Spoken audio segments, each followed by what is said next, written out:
name. 6.5% numbers, of course, is Mangalam put it, glittering numbers, I think he called it. JK Tyre is up 1.5%. Kotak Bank is up about 1.8 odd percent. I'm not bidding for IDBI Bank there. IREDA, some of the export-oriented stocks like, names like the usual textile names, etc., which have not re-rated, but basically bounced very sharply after the deal announcement last Monday. And, of course, details now coming through over the weekend. So we'll keep an eye out on the Gokaldas's of the world as well. First rates coming up anytime now. And we'll look at the indices and we'll go into individual names, etc. What do we have? 25,830 on the Nifty. It's about a 100-odd point pop. The Sensex is starting at about 83,980. And Nifty Bank and Mid-Cap Index and the Small-Cap Index about 0.5%, 0.75% in that range at this point in time. So, you got 1,500 stocks which are higher, about 300 stocks which are opening lower. So it's a pretty positive start, all told. 5:1 in terms of advances to decline ratio at this stage. That's the Nifty heat map. I think SBI is, of course, running away on one end. And, of course, it's followed by Kotak, Tata Steel, Adani Enterprises, Infosys, Geo Finance. And, of course, what's down, some 8-9 names, iShares and Power Grid and Mahindra. Power Grid, of course, as we just discussed, one of the top gainers on the NSE 500 with about a 17% pop last week. So that's the picture. Let's drill it down to more individual movers and shakers. Rima. Well, it's a good start, and now it's picking up. So open 100 points up, now 140, 150 points up. All the sectoral indices are in the green.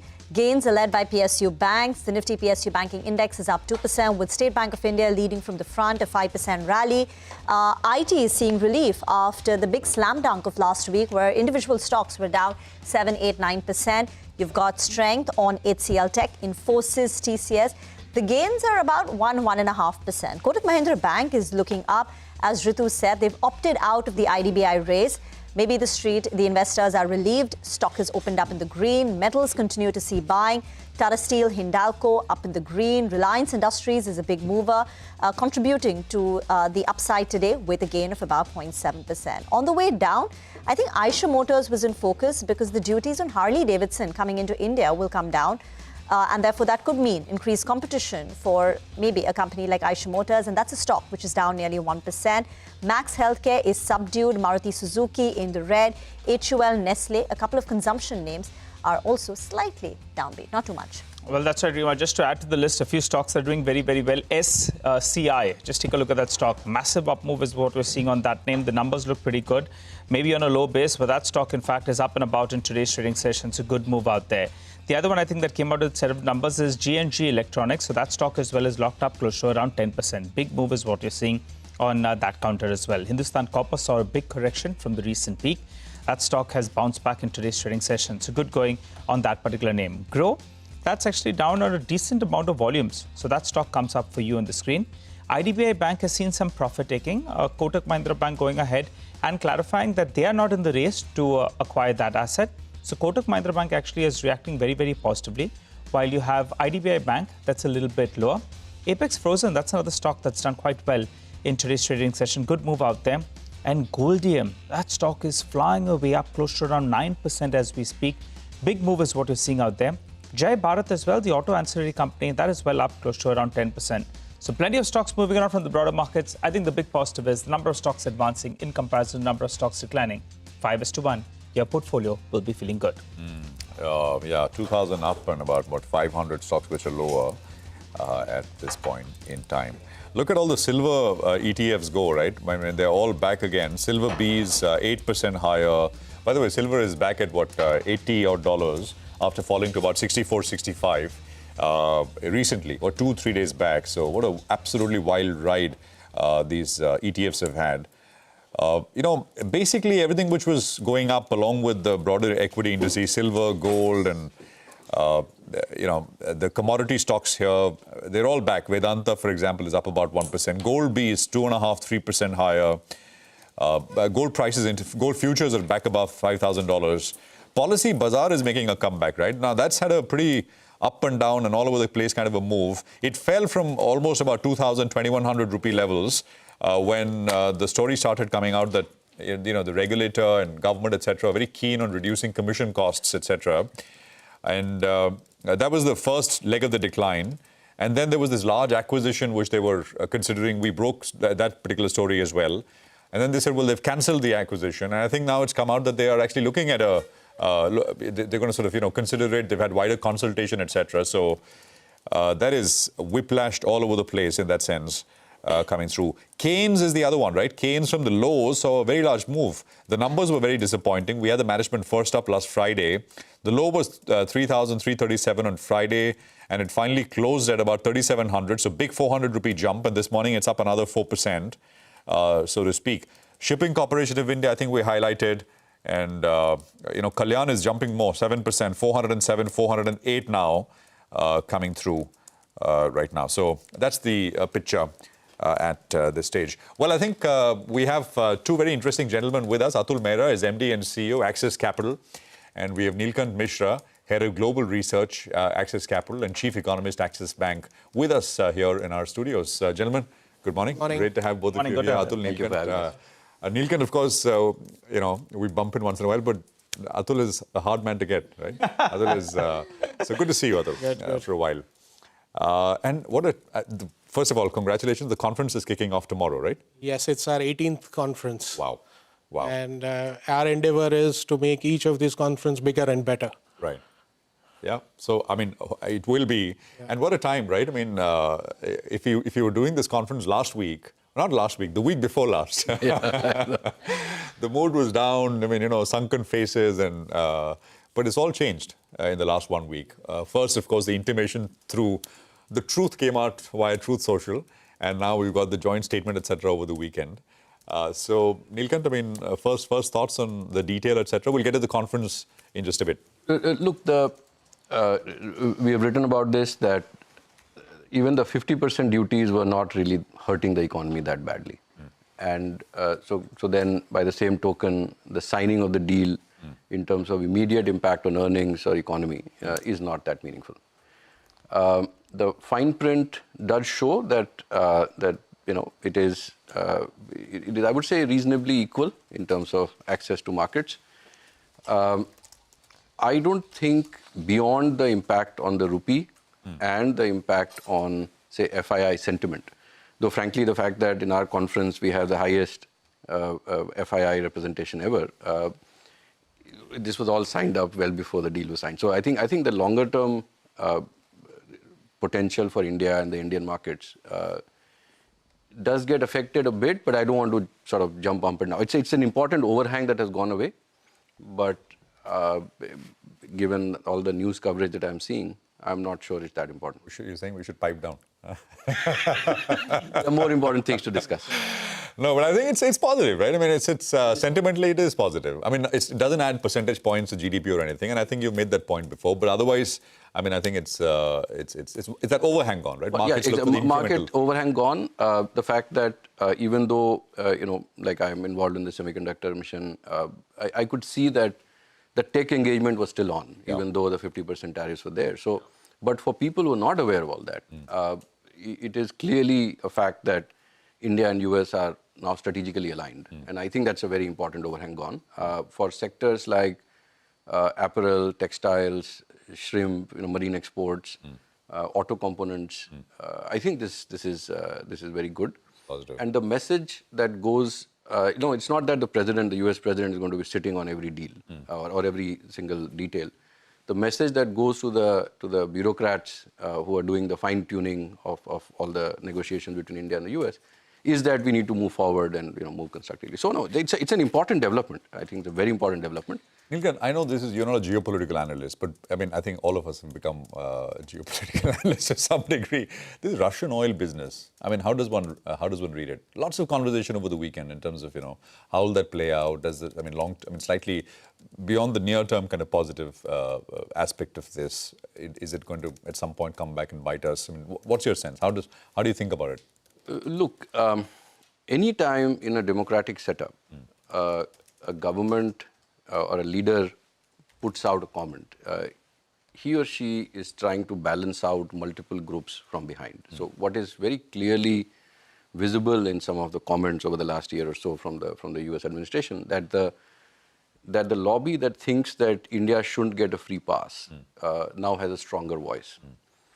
And it is very important, I think, for the US leadership. See, they're being completely hypocritical, the fact that, they themselves are buying stuff from Russia. So all of those things are still there. So this is, for me, as trying to understand geopolitics better analyst, it is a sign that the lobby that thinks India shouldn't get a free pass still has a voice. Yeah. And in order to honor that voice... So you're saying this is for the domestic audience? I mean, for that lobby, basically, audience, exactly. Right? And that $500 billion language has also been softened a little bit. I mean, the initial post on Truth Social, it was like commitment to buy. This says intends to buy. Yeah. I mean, so this is all... And it's over 5 years. And frankly, as the US semiconductor production goes up and India's electronics manufacturing goes up, for example, if, say, Micron's packaging unit really accelerates and Micron's US plants then start shipping. So there are many ways that you can go and meet this target. This is not really an obligation that has been created. And frankly, if it is, say, 400 billion and not 500 billion, 5 years later, are they going to really bump up tariffs? So we have to be practical about these things. I think we try to catch on to things that are not very important. No, I've been saying the same. I've been telling the same thing, but people. Atul, are you going to hire a geopolitical expert at on the Access team? Huh? No, Capital no. Sorry? We have Neelkanth doubles for that. No one better. Neelkanth said the FI representation is the highest ever. Yeah. What are the top 2 or 3 things, Atul, which you think will come up at the conference in a strong way? So look, we call our conference as Advantage India Conference, and what is the theme behind it? We want to celebrate the success of India. Mm-hmm. If you look at India, there are 2 or 3 things which are very, very important, and 2 things which stand out clearly. It's a sum total of the high saving rate in India, the entrepreneurial spirit that we have, the huge addressable market that India offers, and increasingly top-notch corporate governance. So this is what defines as the first set of what we call as the flywheel mover.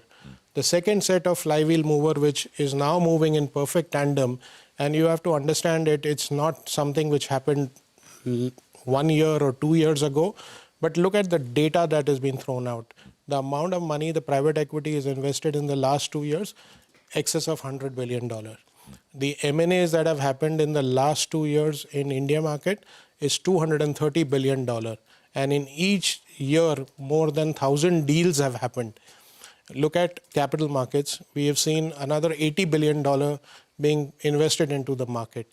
And more importantly, we have seen the direct and indirect participation from the retail investors putting in another $150 billion.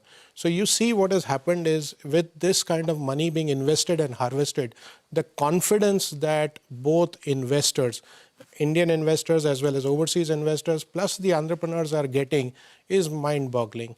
And to my mind, this is giving them the wind beneath the wings to fly, and which is where we are soaring. And I think it's a great time for India and great time for us Indians to enjoy a perfect capital market. This FI interest has been high in India. They've been attending all the conferences and they're just waiting for the right time to commit that capital. Yes. Do you think, I mean, based on the conversations that you'll have had over the last 2-3 weeks, do you think now is the time FIs will come back to the Indian markets in a durable way, meaningful way? So I'll take a shot at it and then Neelkanth can add to me. While the statement of fact is that FIs have been selling in the secondary market, and the other statement of fact is that FIs are participating in a very big way in the IPOs, and they are not shying away from investing in IPOs. I think the truth lies somewhere in between. If the valuations are good, valuations are attractive, and the company is good, they are not shying away from committing capital in a big way. If you look at the private equity, it's basically foreign money. We are very proud of the few homegrown private equity companies, but it's by and large foreign money. And it's coming in a very, very big way.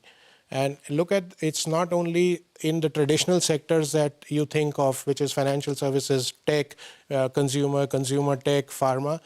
Look at REITs and InvITs. As a market, I don't know if it's caught your attention, that market in 6 years has compounded 31 times. Okay, and that is a mind-boggling figure. And this is a great opportunity where foreigners or pension funds who want to invest in risk-free investments are participating. You mean the market cap of the 5 listed REITs? No, the amount of mobilization that has happened has gone up by 31 times. I see. Hi, gentlemen. Good to have you in the studio. Atul, I just want to take that point forward since you briefly mentioned about IPOs. Every time the markets get up and going, the problem is additional paper comes in terms of supply. And now, again, things are looking up. How big a problem is that? Because you've got a couple of very, very large issues that will be lined up later this year. So that, the supply of paper could continue. And that's what's putting a bit of a lid. Yes, we have an incredible pipeline at Axis Capital. Good for business. Good for business.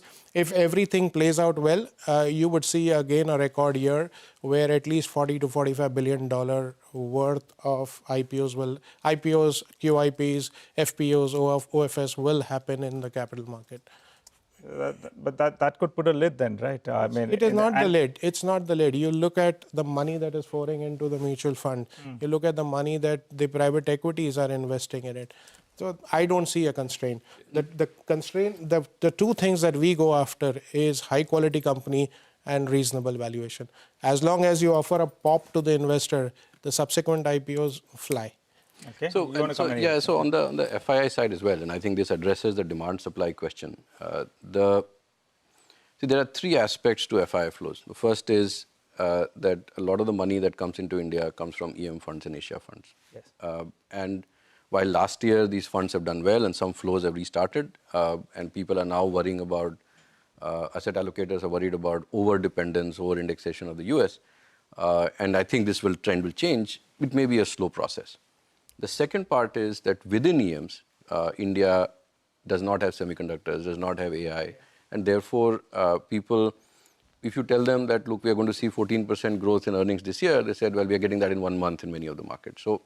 So unless the semiconductor cycle really turns down on a relative basis, see, remember, it's a free market. People are not about hating India or liking India. It is about whether it makes sense, economic sense for them, and whether the plumbing of money is coming in. There was a third aspect, which is like, when investors see you and I, because this is the only thing we do, right? So we are obsessed about India. We are saying, okay, we can wait 6 months, maybe the earnings will come. For many of them who are working in 10, 15, 20 markets, show me the evidence. So we can say that the economy has turned, but January again saw earnings cuts. So December we could say that 1 or 2 companies have been driving all the earnings cuts. January saw very broad-based cuts. Some of it was, I think, we've written today that 3% of Nifty 200 or NSE 200 earnings got affected by that labor code implementation, which is a one-time impact. Right. So there are some specific issues, but if you are sitting outside, do you really have the patience to go through this nuance? And therefore, if you are sitting in India, and I can tell you, and I'm quite confident that as the economy is now turning, there are some glitches to run through, but we are turning. The earnings, say 6 months, 12 months later, will be far better. But if you're sitting outside, you say, yeah, we've heard that story 6 months back. So let's wait for 2 or 3 months, let's see the earnings turning, and then we'll move. Now, when that happens, I think the point that Atul is making, that there is no strategic sort of dissonance with India.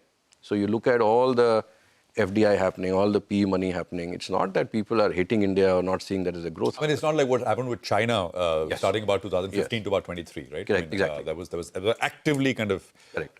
So there's no such fear. In fact, the InvITs, REIT, these are opening up new markets. There are lots of pension fund money that is starting to come in. So on a lighter note, Atul, I was talking to a head of institutional equities at another shop, and he said, and he was joking, obviously, but it was a rhetorical kind of thing. He said, well, I said, I'm not being arrogant, but is bazaar ko chala ke dikha do. कहते हम ready हैं supply के साथ, At 25,000, at 25,500, at 26,000, we have different IPOs already. But that is... See, the earnings start changing. See, the problem has been our 12-month forward earnings has flattened out. Yeah. Once the 12-month forward earnings start inching up, and I think they will, right. You either see lower P's, in which case FII start finding India slightly more attractive, or you see the market going up. Yeah. The other point is credit growth, right? credit growth is picking up? I mean, I think the last number I saw is a couple of weeks old, the fortnightly data which comes through, but it is sustainably starting to pick up? See, the 14.4% that came for the second fortnight of December was skewed by the switch from, fortnightly end to, or the weekend to a calendar end. So there were 3-4 days extra data that came in. And in the last 3-4 days, I think most banks have a lot of swinging of deposits and credit. That has, as expected, slowed down in the first fortnight of January, so about 13.3%. So there is a visible pickup. Some of this also is share gains versus the bond market. So companies are, because of the currency volatility, have been. I was coming to the currency for a quick bit, but yeah. Reluctant on the ECB side, and because bond yields have been going up, I think bond issuance has slowed. But at an aggregate level, we see a very healthy pickup in demand for corporate credit. Worst of the rupee thing is over, at least in terms of the pace of the depreciation? I think so. But see, remember that this is a very volatile global environment. As of now, looks like US and Iran are talking. If they start, threatening each other again, then oil starts jumping up again, and then some pressure could come in. By and large, my view is that in that unwise decision to peg the INR, the USD INR for a 3-4 quarter period. This is the last... 2024. Yeah. And when that peg broke, it created a massive overhang. Maybe it is safer for us to assume that the reserves are not 700 plus, but maybe 650. And all the forex forwards that exist should be. Because on the balance of payment side, we don't have a problem. I think people had stopped hedging. Yeah. Now I'm seeing that even the biggest believers in the rupee have gone and hedged. Yeah. So it's almost like in the stock market parallel, that the biggest believer in the stock has come and dumped it. It can't fall any further. So at least that's my view. But there are many things happening. I mean, look at the Japan elections. Absolutely. Lots of moving parts. Atul, last word to you. The performance here will... I mean, it does not depend on the world doing badly, right? I mean, the market here will... because that is the view of some people, but not you. Quick response. I firmly believe that we are decoupled to a great extent. We are a large force by itself, and we offer a unique situation to the investors, to the world. And that is because I use the word TAM, total addressable market. Scale plays huge in India. And both Atul and Neelkanth are going to come back on the third day to give us feedback in terms of what they heard of the conference. That'll be an interesting chat as well. But Atul and Neelkanth, thank you very much. Good luck with the conference. Thank you. Appreciate it. Thank you. Thank you. All right, let's move on and invite the management of JK Tyre, surging in trade today after reporting a good set of Q3 numbers. Stock is up 5%. Profits have jumped multi-fold. The company's margins have also expanded. We have with us Anshuman Singhania, MD of JK Tyre and Industries. Thank you very much for joining in. Anshuman, this is Rima here. Let's begin with the numbers first, and then we'll get to the India-US trade deal and how it impacts your company. Now, Q3 margins were solid, 13.5%, and you've held above that 13% mark for the second consecutive quarter. Is that the new floor for the market? Can you sustain it? What is the outlook on margins? And tell us the impact of the raw material inflation that we've seen. Sure. The market is very buoyant, and we see that the OEMs led by commercial vehicles are coming back, and we see an exciting time in the passenger car, which is there, thanks to the GST and also the rural sentiment picking up. And we see that carrying forward not only the fourth quarter, but even for the FY27 as well. And pretty much our margins have increased from quarter 2 to quarter 3. And we see that going forward in that range. And the raw material, we have seen a softening of raw material from quarter 2 to quarter 3. We are seeing a range bound movement going forward, 1 to 2% increase. Okay. And the range on the margins, Anshuman, would be, you expect? We would be in the same sort of range in the margin going forward. 13.5% that we've seen in Q3. Okay. Yeah. What was the volume growth seen in India and Mexico? We saw a growth of 15% for the consolidated turnover, and we've seen a domestic volume growth of about 16%.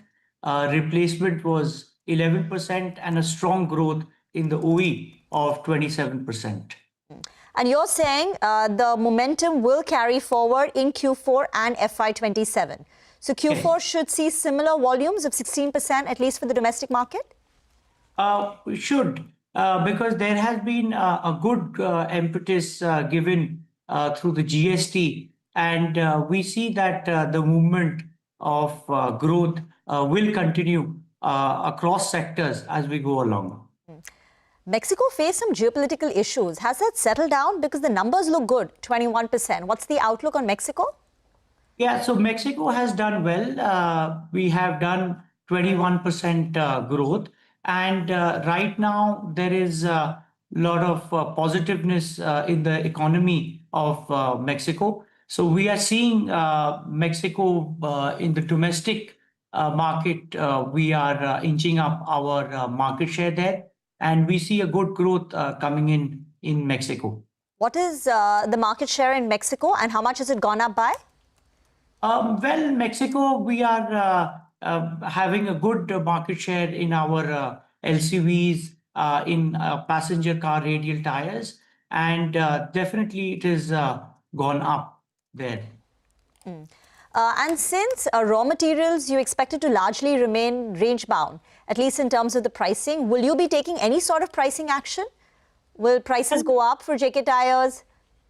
Well, we are always assessing the market, and we'll have to be competitive, and then we will take a call depending on how much is the escalation in raw material prices.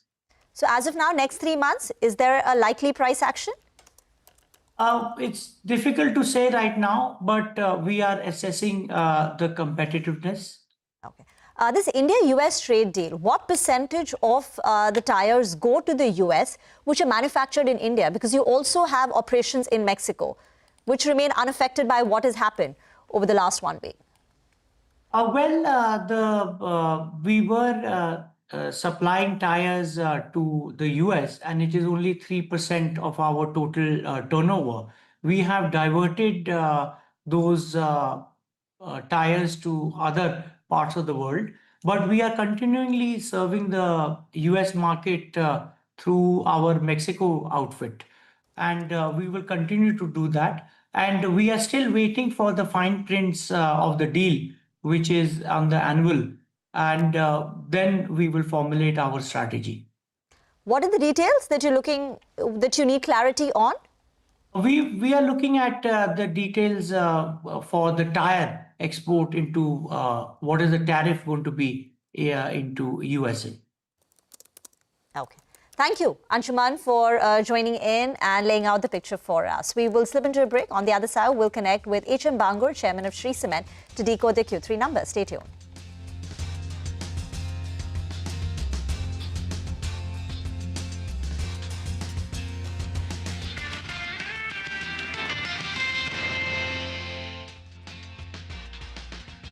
Co-presented by Bank of Maharashtra, Ek Parivar, Ek Bank. Co-powered by Century HDF Premium Plus. चलो चलो AI से पूछते हैं. Do fish get thirsty?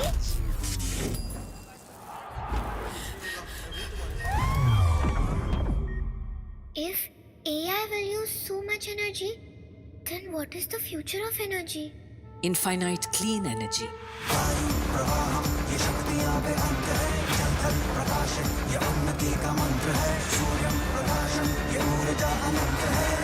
Avada, always clean, always on. We have carefully reviewed your performance and promoting you to branch manager. Sir. Hello, Motilal Oswal. When life goes to the next level, download Rise by Motilal Oswal. Investments and securities market are subject to market risks. Read all the related documents carefully before investing. This is Network 18, and you're watching CNBC-TV18. Co-powered by SBI, the banker to every Indian, truly.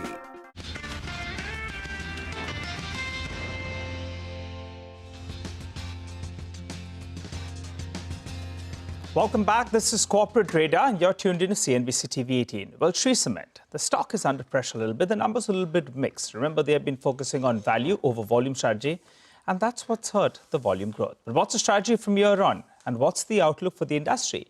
We have with us Mr. H.M. Bangur, the chairman of Shree Cement. Good morning, Mr. Bangur. Always good to see you in, sir. The last quarter, yet again, the strategy was same, going for value over volume. Tell us what's the strategy from here on, though. What kind of volume growth are you estimating for Q4? And what would that mean in terms of the yearly growth? And for FY27, what growth can we look at, sir? Volume growth. Let's go ahead. Right. So first of all, that strategy which we are following for last 8 to 9 months, that is almost through and it has been successfully done. This quarter, we will be getting both value and volume. Now volumes have started coming, and value which we had to sacrifice volume for last 3 quarters, that sacrifice part is over.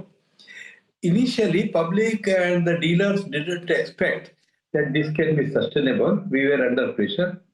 But this quarter, for the first 1.5 months, up to 10th February, in February, our volumes are definitely better than last year, same quarter.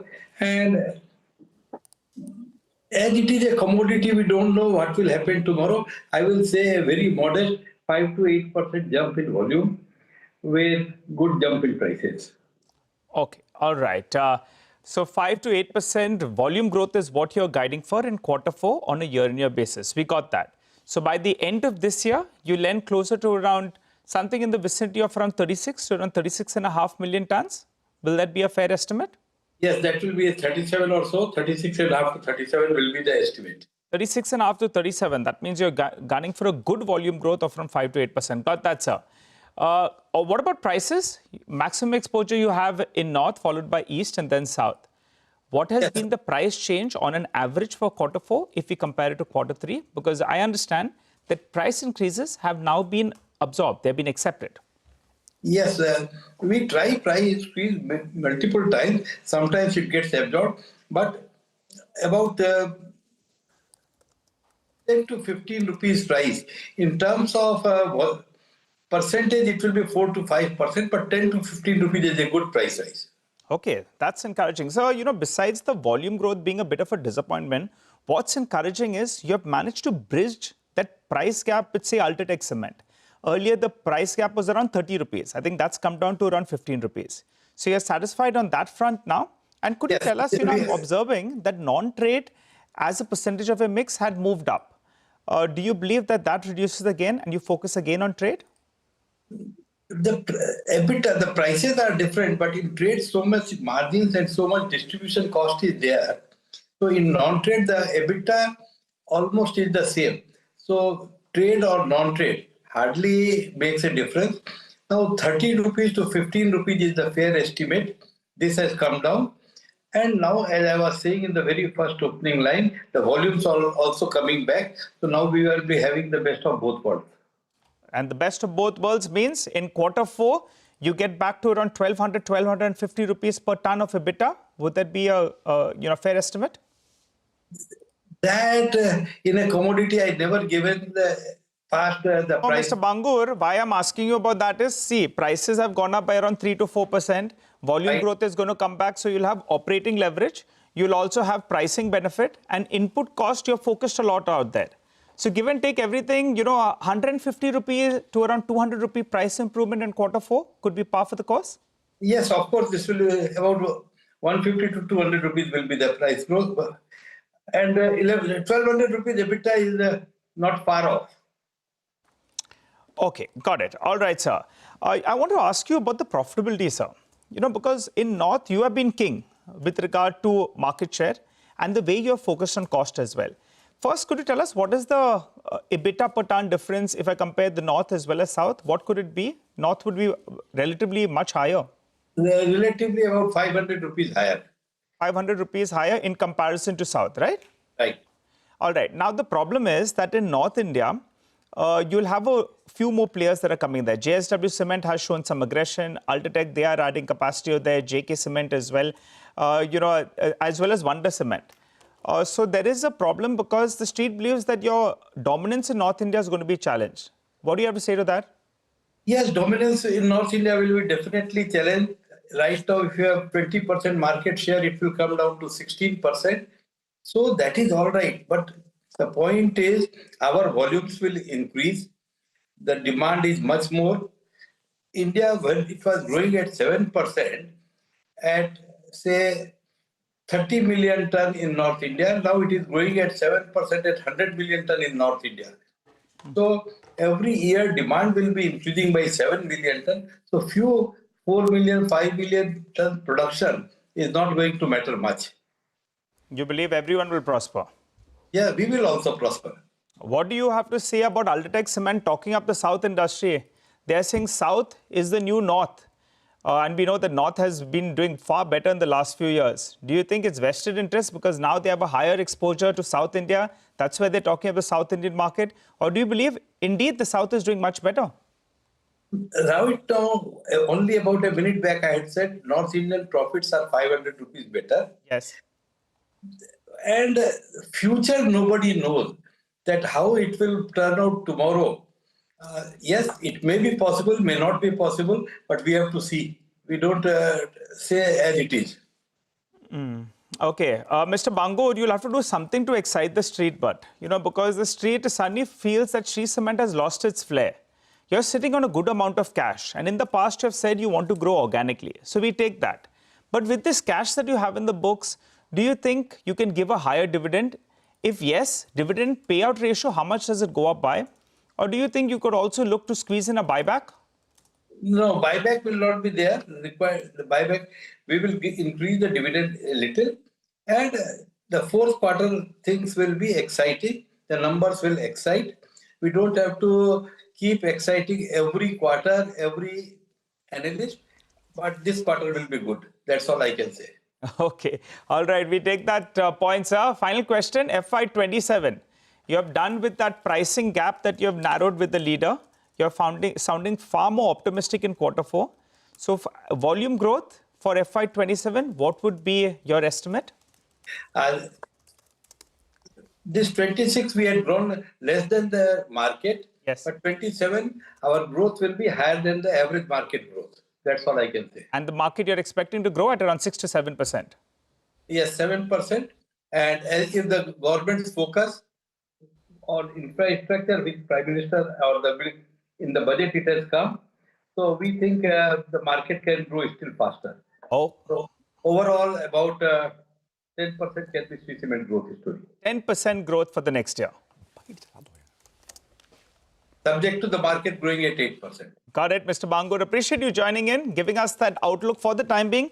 The street is fixated on the lower volume growth, but you're saying the way ahead, there'll be a fine balance with regard to volume as well as volume growth, and in turn, it'll reflect in profitability. Good speaking to you as always. Wishing you all the best for the remainder of this quarter. But from the old economy stocks, let's focus on the new economy and the IPO that's underway. Oh, yeah, absolutely. And I think Shrikant is walking in as we speak, and we'll be able to sort of go across to him in just a bit. I'm talking about the Fractal IPO, so that coming up in just a bit. Why don't I take a minute to just look at where the IT services stocks are trading at, right? I mean, let's just pull up the Nifty IT index. Let's look at the Infosys, Wipro, HCL Tech, TCS, and the likes. Last week, of course, was big damage across the screen on all these names. And on your screen now, Infy is down about a third. And this all, of course, started on Wednesday morning, our Wednesday morning, when, the US session, all the EPAMs and the Globant and the Accenture, Cognizant and Gartner, all of those sold off hard, triggering this sort of, sharp correction of stocks here. Claude was mentioned, and how AI is going to really, it's not new, but basically, I think, those plugins, and we covered all of this extensively through the course of the last 4 or 5 days. I think we have the Fractal Analytics management now with us. It's a 2,800 crore IPO, which opens today. It's a combination of fresh issue and OFS. And we have Shrikant, co-founder, Group Chief Executive and Executive Vice Chairman at Fractal Analytics with us. Shrikant, good morning. Great to have you with us here. Good morning. And I must say, you are, I think, really one of the sort of only pure play kind of AI companies. You're in the cutting edge. new age company, but you're not a new company, for those who may be wondering. You've been around, you've been actually around perhaps the longest in that space. So welcome to the program and congratulations. You're coming to the market now. So just, I think, we have this IPO and the conversation we will have, it's all happening in the backdrop of what I just described. All of this perceived or the real disruption, etc. is all happening, of course, in the US. So for viewers who are watching and who don't go into the nuance of, this segment, that segment, they all see this big headline that AI is going to eat everyone's lunch, especially IT services. What's the message from you, Shrikant? Yes. So I think it's clear that AI is eating software. And AI in general is one of the most transformational technologies of our time. And it is in some ways compressing everything. What do you mean by that? Something that takes, let's say, 10 people, 10 days to do it, what if 2 people can do it in 1 day? That means that the work has compressed. Now machines take a larger share of it. And therefore, do we need that many people to do the same kind of work? Now, this is not just true for tech services. It's true for broad variety of services, legal services, marketing services, and literally any workplace today, any big organization has to think, how many people do I need and how many machines do I need? For example, Amazon has 1.5 million or 15 lakh employees at about 10 lakh robots. They're at a 1.5:1 ratio, and they're slowly inching up the robots and decreasing the number of people. So they're going to hit 1:1. And this is going to happen in other industries too. So, your clientele is the big Fortune 500, companies in that list, right? So how does it change? Is it deflationary? What does it mean for a business like you, Shrikant? The general argument we get is that the volume of work will expand, so that will take care of any price deflation, etc. Is that the way to think about it, or you think, in a way, there's very few places to hide in that sense? Yes. Tech has always been deflationary, right? Regardless of any technology you see, for example, cell phone rates, have crashed completely. So tech for the last 100 years has always been deflationary. It compresses, and what's called as the Jevons paradox plays in, which is essentially that the work expands so significantly that still you are growing as a net result of that. It's going to happen in the world of tech too. And what is different about this tech is that it not just looks at one aspect of life, it looks at every aspect of life. Having said that, the world needs 1000x more tech than it has today. Right? So what will happen is, now that a problem becomes easier, other problems get opened up, newer problems get opened up. I'll tell you, Shrikant, where I'm coming from is that all the models are coming from the US. It needs to be integrated into enterprise workflow, etc. That was the tough part, and that's essentially where everyone said Indian IT comes and plays a role, like it always has. But now you got all these, as I said, those plugins which basically help in integrating, which is essentially the pain points, right? So if enterprises themselves decide, well, this is very easy to do. I need to put in some effort, but then I'm set, I'm done. I don't know if we are there yet, but is there any way out in that sense? Or I'm just sort of exaggerating to perhaps make a point and ask you that question, but do respond. Yes, so it does happen that you can now bring in these AI tools. See, whenever there's a platform shift, this is a massive platform shift that's taking place. Now, these foundation models have become an element of everything that you solve. You bring in the foundation model, it compresses the rest of the work, right, which is required, because it is doing a lot of the heavy lifting as well. So have we seen that foundation models start to play a role in everything in an enterprise? Absolutely. Is it early days? It's still early days. So what's going to happen is that earlier you used to do this work, let's take tech majors, right? They do a lot of data migration, SAP migration, things like that. These kinds of tasks used to take several months, maybe years. So not just Anthropic, but Palantir also showed last week that this kind of work can be done much faster with these AI tools. So if whoever is native with these AI tools can compress that, which means that in earlier, if you were charging 4 million for a project, now you're going to charge only 2 million for it, or even 1 billion for it. But even in that 1 million, you can be more profitable, because now a large part of the cost is taken out, because you can do it with machines, number one. And number two is that it's not that there is only one piece of work to be done. There are thousands of pieces of work to be done. Therefore, it expands the number of things that you can do. Companies don't nearly have as much tech. If you take, generally speaking, companies spend roughly 4.5% of revenue on technology, right? This is a global average. This number is going to go from 4.5 to 6 in the next few years. So where is that extra tech going to be spent?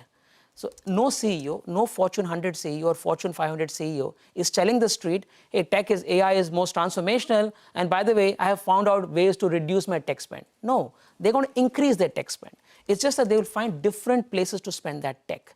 And a lot of that, or some of that value, will go to the foundation model players. And that's why you're seeing an Anthropic going from 0 to 70 billion in 5 years, and similarly OpenAI going from 0 to 100 in 5 years. So that's the kind of acceleration you're seeing. Some of that is getting taken out from existing players, but a lot of new value will get created in the process. And your position, Fractal now, coming to Fractal itself, is positioned in those places where they will look to spend more. Yes, Fractal is a disruptor who's bringing these things into the workplace. Fractal is an AI native company.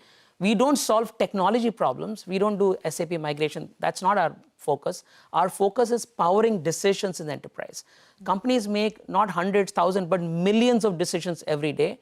And these decisions, if you tweak it even slightly, what happens is your revenue growth can be faster, your profitability can improve, your new product innovation can get better.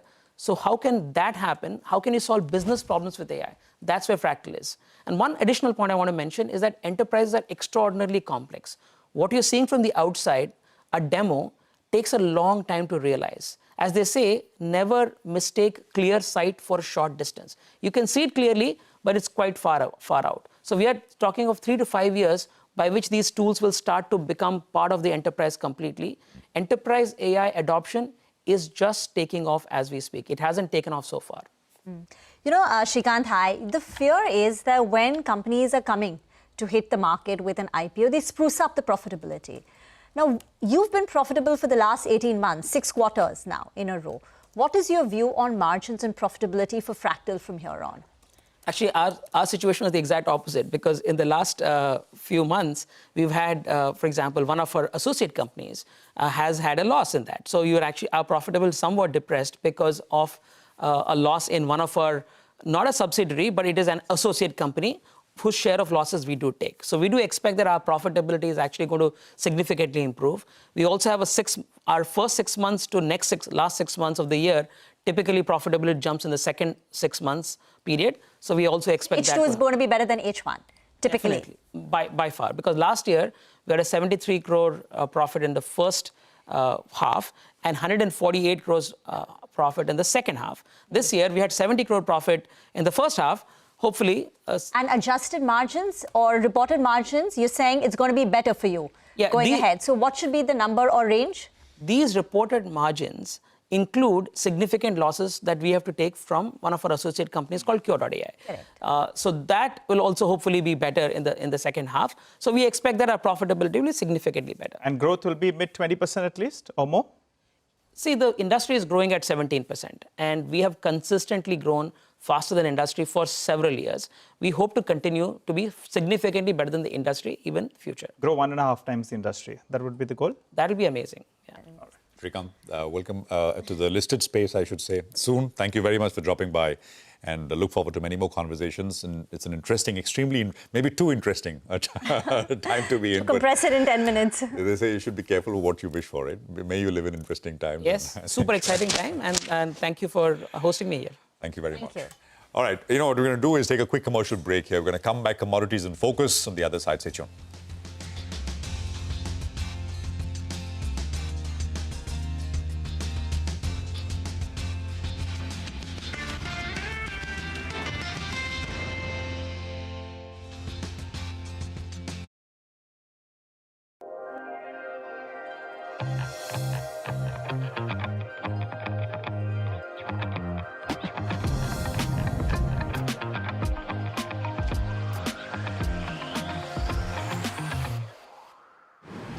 Fly Emirates, fly better.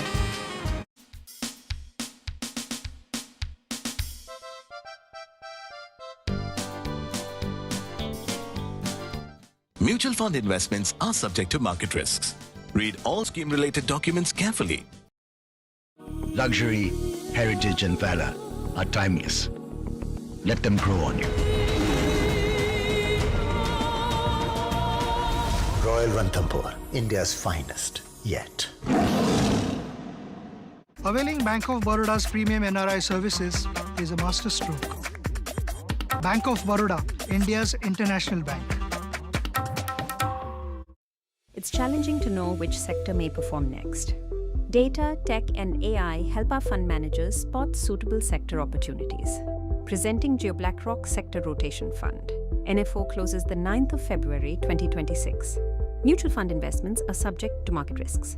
Read all scheme-related documents carefully. पापा इसमें क्या है? इसमें देश है बेटा। कितना बड़ा अपना देश अपनी गोद में लेके जा रही है ये जो अपनी गाड़ी है इस पे भारत आगे बढ़ता है। हम आगे बढ़ेंगे, देश आगे बढ़ेगा। Tata Motors commercial vehicles, better always. आंधी आए तो पर्वत बन जाऊंगा, आग लगे तो दरिया बन जाऊंगा, भूख लगे तो रोटी बन जाऊंगी। ये कर पाएंगे क्या? इनका तो पता नहीं, और उसने तो कर दिखाया। कोटक फ्लेक्सी कैप फंड 15 सालों से मार्केट के अप्स एंड डाउन्स में फ्लेक्सिबिलिटी के साथ लार्ज, मिड और स्मॉल कैप में इन्वेस्ट कर रहा है, जिससे इन्वेस्टर्स को लॉन्ग टर्म इन्वेस्टेड रहने का हौसला भी मिलता है। म्यूचुअल फंड निवेश बाजार के जोखिमों के अधीन है। योजना से जुड़े सभी दस्तावेजों को ध्यान से पढ़ें। Right here, right now. हर कोई कुछ नया करना चाहता है। कोई घूमना, कोई सीखना, तो कोई नई मंजिल ढूंढना। बिंदास रिटायरमेंट को प्रोटेक्ट करने के लिए बड़ा सोचो। Retirement solutions by Generali Central Life Insurance, आपका लाइफ टाइम पार्टनर। अरे टेंशन किस बात की? सेंचुरी प्रोबूट का प्रीमियम प्लस है ना, लो एमिशन है, हाई डेंसिटी है, वाटर रेजिस्टेंट भी, टर्माइट एंड बोरो रेजिस्टेंट भी है। यानी ये है जहां नो टेंशन वहां। प्रीमियम प्लस बाय सेंचुरी प्रोबूट। Fractal Analytics Limited, India's leading pure-play enterprise data, analytics and AI company, recognized globally with capabilities across the DA/AI value chain, now makes a public offering of equity shares of face value of ₹1 each for cash at a premium. The 100% book-built offer being offered in a price band of ₹857 to ₹900 per equity share. Opens February 9th, 2026 and closes February 11th, 2026. For risk factors and details, refer to the red herring prospectus.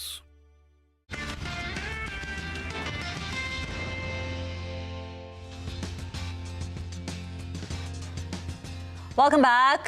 Markets are holding on to a 100% gain. The Nifty is well above 25,800. But talking about commodities, Manisha is now joining in and she's tracking copper this morning. Hi.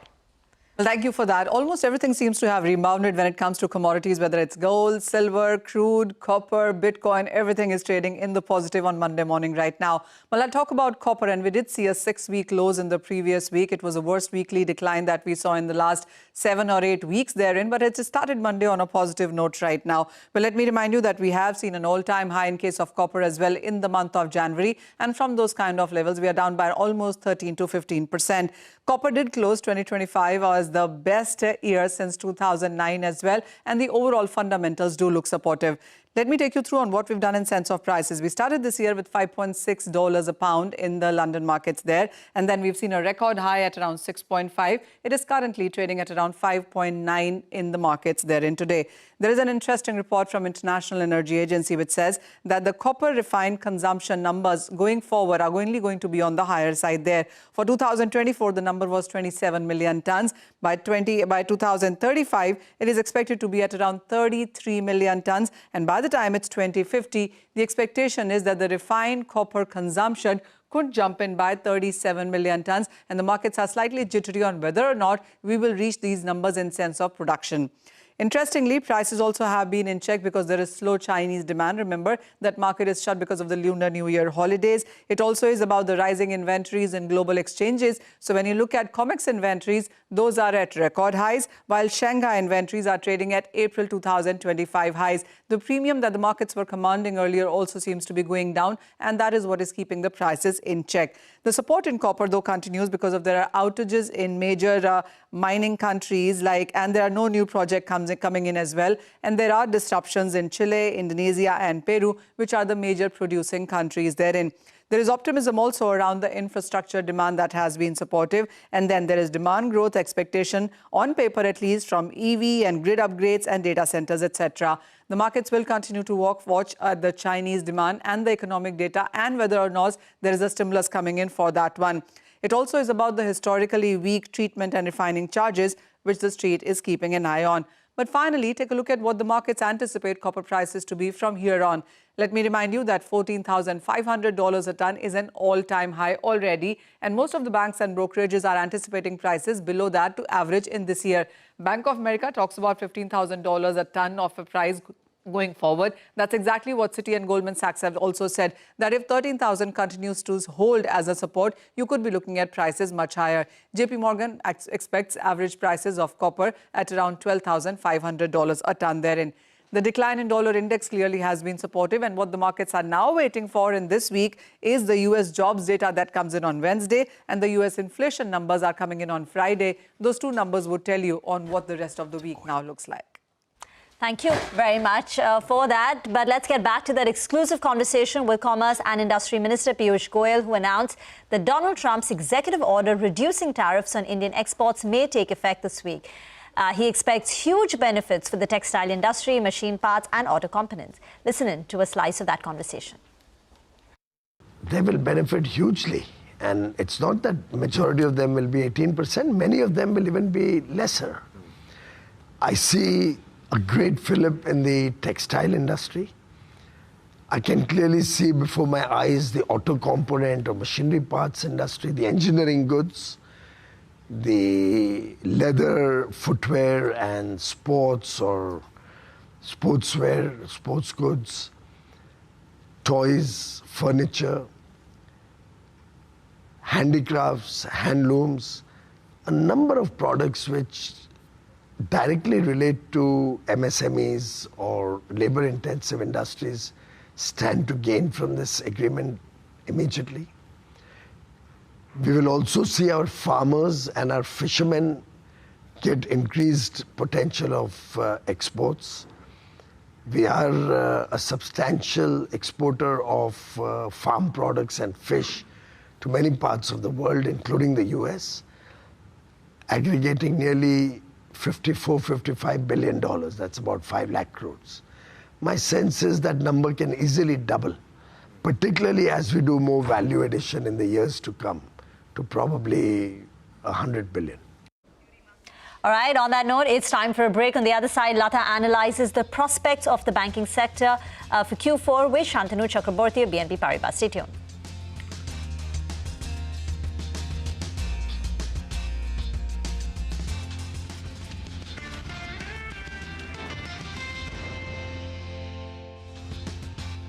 iFinance Limited launches an initial public offer of equity shares of face value of 2 rupees each in the price band of 122 rupees to 129 rupees per equity share. Bid offer opens on Monday, February 9, 2026. Closes on Wednesday, February 11, 2026. For risk factors and other details, please refer to the red herring prospectus dated February 3, 2026. Available on the websites of the SEBI, the stock exchanges, the book running lead managers and the company. इतनी सारी दवाइयां में कान खोल कर सुन लो, तुम मुझे इस जन्म में तो क्या अगले 7 जन्मों में नहीं हरा सकते।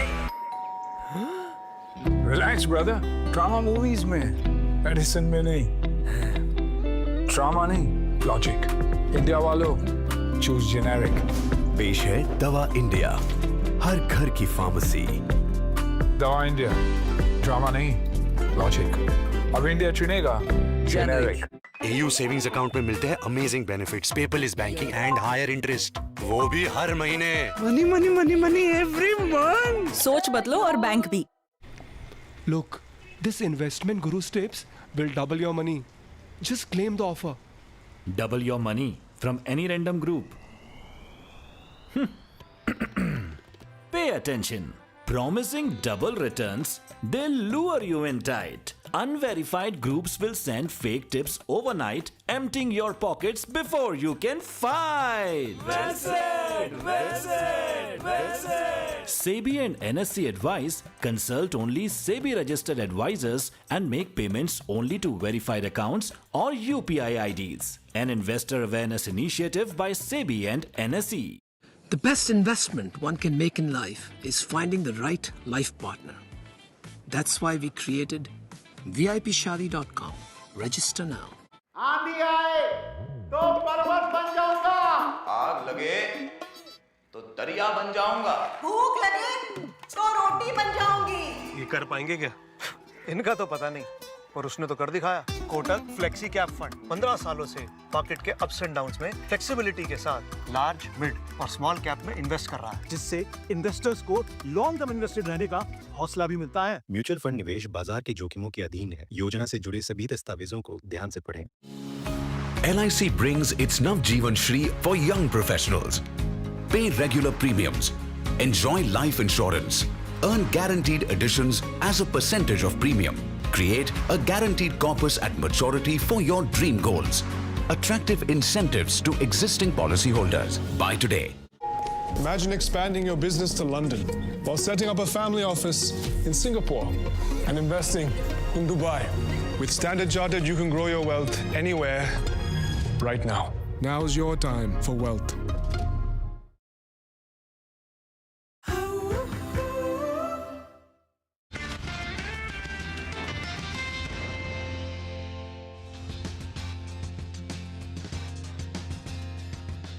Welcome back. While much happened on the trade front over the weekend, a lot happened for the banking sector too. State Bank of India announced a superb market-beating Q3 results, while the Reserve Bank announced new rules which allow banks to insure their deposits depending on their riskiness and not a flat rate that they now pay. Again, RBI also kept rates unchanged at the Friday policy and hinted at what looked like a long pause. How will all this impact banks? I have with me Shantanu Chakraborty, the banking expert from BNP Paribas. Shantanu, good morning. Thank you very much indeed for joining me. Let me start with the happiest news, in a way for the market, but definitely for the stock. State Bank results. I mean, it's a beat on practically all parameters and certainly on earnings. What's your take? Have you upped your guidance? Morning, Lata. So State Bank numbers, I mean, it's not just that the headlines that are strong if you go into the internals of that.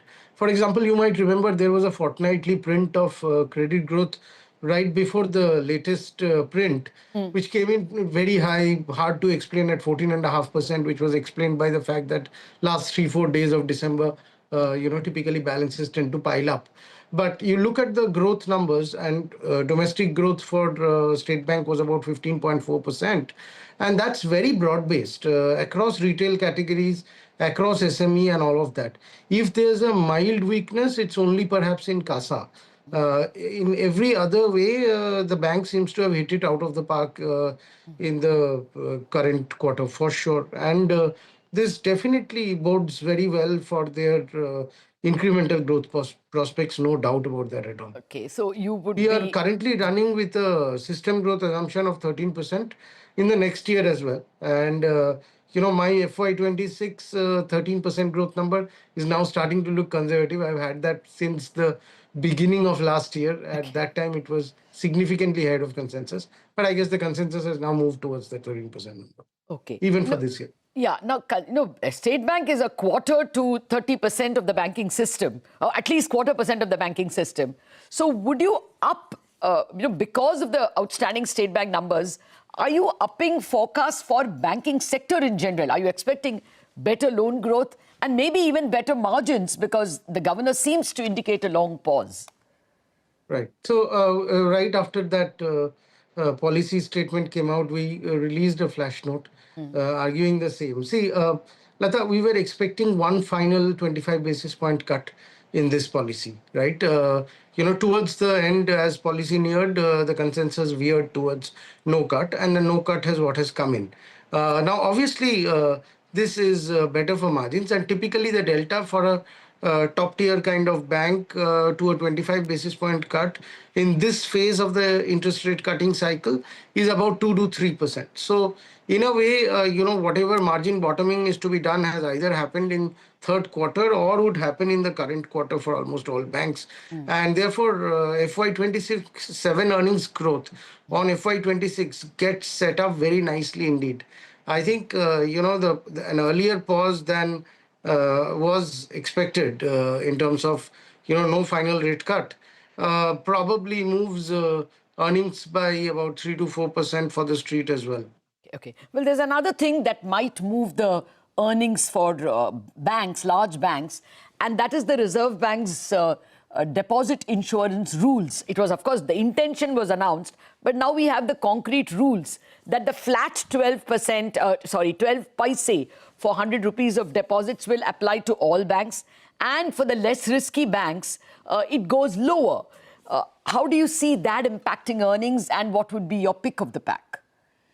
Look, in terms of stability of the banking sector, one of the most far-reaching impact policy points has been this deposit insurance. I mean, we have had across a set of banks in the last 5-7 years situations where people were afraid that deposit runs are going to happen and this and that, but nothing of the sort has happened. In one case, rescues have been organized, bringing in other banks and so on and so forth. Yes. So in some sense, one of the advantages that Indian banks were enjoying was that in some sense the liquidity risk was getting pooled, and a run, quote unquote, it was basically just ruled out by fact of that regulatorily guided cooperation and underwriting essentially that the system was doing. What this innovation now introduces is that underwriting is not at equivalent cost to all concerned, and there is now incentive for you to manage your own liquidity risks and your capital position in a way so that you can get cheaper insurance. So it introduces an element of meritocracy into the system, and as is the want in most such measures, obviously it is the stronger franchises which benefit on an affine basis, on an immediate basis. What we will see, therefore, is also that some of the smaller banks where, this aspect of liquidity risks, etc., may not be as robust as it is for some of the larger banks. Some of the behavior out there will also change because the deposit cost insurance, especially when we are going into an easing cycle, if not further on rates, but definitely on liquidity, and prime end of the market is likely to become very competitive, people will care about that incremental deposit cost over the cycle. So you will see some shift in behavior for sure. Oh, for the positive. Okay, then that'll make it life even more easy for those who are already strong, because people will migrate to what is perceived as less risky banks. So Shantanu, then what is your pecking order in terms of banks now? Do some of the PSU banks move higher? Clearly, this time they have beaten the private banks hands down.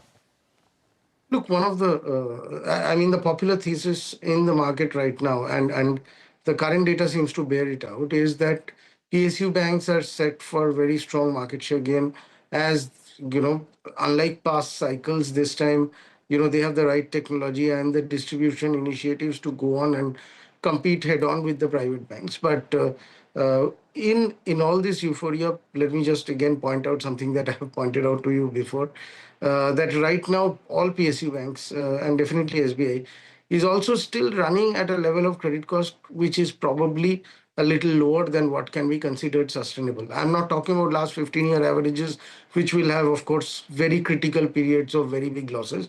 Let's rule all of that out. Let's assume that the worst of such cycles are not something we need to keep into consideration right now. But even on a steady state basis, the current credit costs for the group probably look a little unsustainable to me. Shantanu, 1 minute. I'll stop you there because I'm short on time. I expected this argument that, for 2 quarters I've been hearing that, the credit cost advantage is over. But now there is a new LDR advantage. See, private banks are already at very high LDRs, especially HDFC Bank, whereas State Bank has only now moved to a loan of 80 for deposits of 100. if you look at BOB, you look at PNB, you look at all the other banks, they have a huge runway in terms of being able to increase their loans compared to their deposits because Reserve Bank now is okay with it. So there are some advantages. Do you think PSU banks are going to do better than private banks in the coming days? No, I think some of the top private banks, our top picks, HDFC, ICICI, Axis, also have the benefit of being significant discount to what their long-term valuations look like. And, that gives them advantage. If not so much ICICI, definitely HDFC and Axis. And as to your point on LDRs, Lata, I mean, tell me something. If we go back 18 months, every single RBI, communique or press conference or speeches made by various functionaries all mentioned LDR all the time. When was the last time you have heard LDR mentioned by RBI in the last 6 months? Okay. There was a question in the policy press conference right after the MPC regarding LDR. And the RBI basically said that LDR is part of the cyclicality of the banking system. Sometimes it goes up, sometimes it goes down. So you read into that what you will. I don't think it is going to be a very valid metric to be looking at over the next 6 months or so. And growth clearly remains the priority. And this is why, when the policy communiques are coming, they're focusing so much on maintaining liquidity plumbing and all of that. Because no, I agree with you. I was just pushing my luck, maybe. It's just that, you can't keep on growing your loans if you don't grow your deposits. You will end up depending on CDs. So anyway, your margins will fall. I take your point of that. Shantanu, we haven't had time to look at NBFCs, but I saw that you have a very positive view on Bajaj Finance. The results were somewhat underwhelming. You still think that it can command the kind of valuations it commanded? It'll still do well. It'll still grow at 22, maybe 24% AUM growth. But its valuations are declining, aren't they? Its valuation multiples have declined, but something to keep in mind, Lata, that even their long-term growth guidance, they have not moved a lot. And the interesting part of the Bajaj Finance story is try and studying that, customer triangle. You do understand that these people have added up almost 3 crore customers in the last 2.5 years, right? And these are, initially you come into the system as a smaller ticket customer, and then there's levels of filtration which get applied, wherein a surviving final group gets to becoming a large ticket customer within Bajaj Finance. So, competition aside, therefore, just looking at that triangle gives you a very good sense of, given what the filtration rates look like for each category of customer, where the growth can end up in the next 5 to 7 years. And I think that is one of the reasons that the management has not moved their growth guidance too much. You can see what kind of focus they have on AI ML. And they said something. They said it's not like we are operationalizing AI. AI is operationalized and part of our business already. And I think it's still, at this scale, it's hard to believe, but it's still an early to mid-20s kind of growth story going forward with decent 20-21% kind of ROEs. And that's rare, Lata, and it will always command a premium. And when you have 16 years of track record of maintaining that kind of growth without asset quality accidents, you will get a little bit of a premium. But I take your point. The quarter wasn't anything to write home about. On top of that, they have built a provisioning war chest for themselves. So, the earnings optics look even worse. But I don't think the fundamental pieces have moved. Oh, right. Well, we have a lot more questions, but on another occasion. Thank you very much, Shantanu, for joining us with your analysis of the big developments in the banking space over the weekend, especially the State Bank results. That's it on this edition of Bazaar. Thanks much for watching. Chartbusters coming up.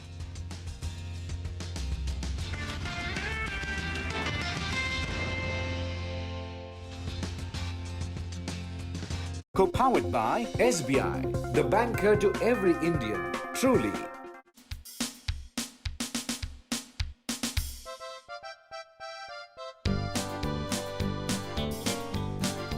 Mutual fund investments are subject to market risks.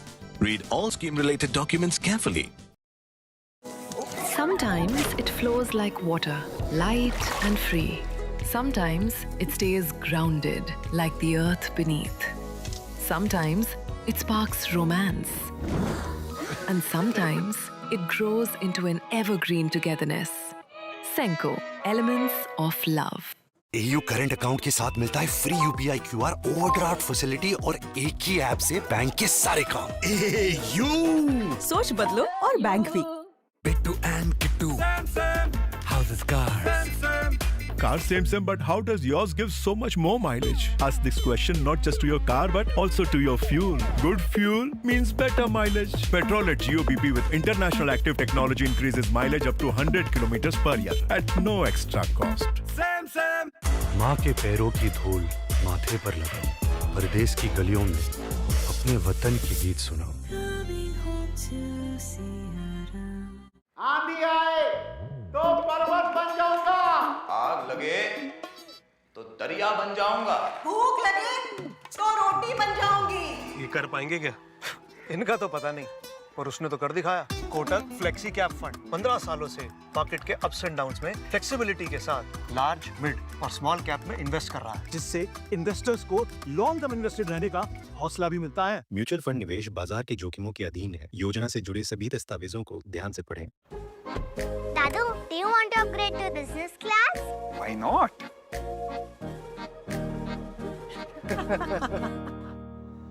Great flying, Captain.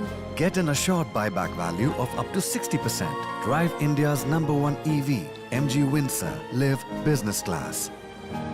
Lucknow के लिए जाने वाली Awadh express platform number 2 पर आएगी। गोवा के लिए star cruise platform number 2 से ही जाएगा। ये सब आपको एक प्लेटफॉर्म पर मिले न मिले, पर शेयर इंडिया प्लेटफॉर्म पे आपको equities, derivatives, commodities, insurance, mutual funds और एल्गो ट्रेडिंग एक साथ मिलेगी। Share India, download the app now. Investments in securities markets are subject to market risks. Read all related documents carefully before investing. रश्मि, ये madam बड़े शहर से छोटे शहर बसने जा रही है, बताओ। छोटे छोटे शहरों में ही तो है बड़े बड़े अखाड़े। नए नए दावपेच सीखेगी और फ्यूचर